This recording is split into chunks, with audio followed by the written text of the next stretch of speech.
Yeah, well, if you look at the data just from the last week, it's hard to look at the data going before November 23rd because they changed the way they were reporting positive results. There's some uncertainty. But if you just look at the data in the last week, there's sort of a good news, bad news story here.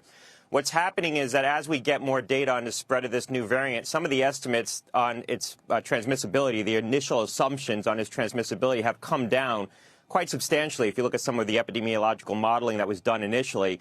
But the bad news is that it's also being firmed up. As you get more data points, the estimates are being firmed up, and they still represent a new variant that has greater transmissibility than what the prevailing mix of coronaviruses in South Africa are. And that's probably why you're seeing it spread. We now have data points from this week where we've seen a significant increase in the growth in cases. Testing has gone up substantially there, but the positivity rate's going up, which suggests that this is spreading with increased velocity. Now, the mechanism by which it spreads doesn't appear to be its innate quality. So it doesn't appear to be a new virus that is innately more transmissible. In fact, it appears to be substantially less transmissible in and of its own self than Delta. The reason why it's spreading is because it's spreading in a population where it's able to evade immunity.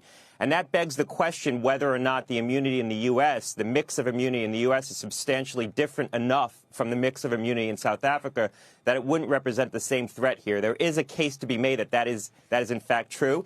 And when we look at where the spread is in South Africa, it appears to be spreading most in younger people who probably are not vaccinated and probably were infected with Delta. So it appears to be piercing the immunity conferred by prior infection with Delta. Now, that's very speculative. We don't have data on that. That's just based on where it's spreading and what we know about prior vaccination and spread in South Africa.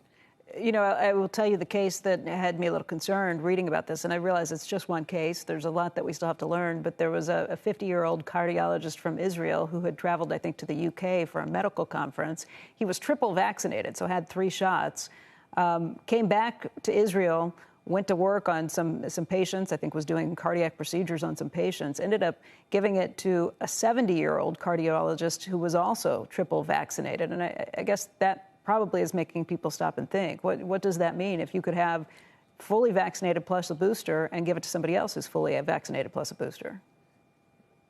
Yeah, it's really hard to draw conclusions from that. First of all, we know there are breakthrough infections with people who are either doubly or triply vaccinated. We even see that here with Delta. If this has partial immune evasion, you would expect it to be able to pierce the immunity from vaccination a little bit more.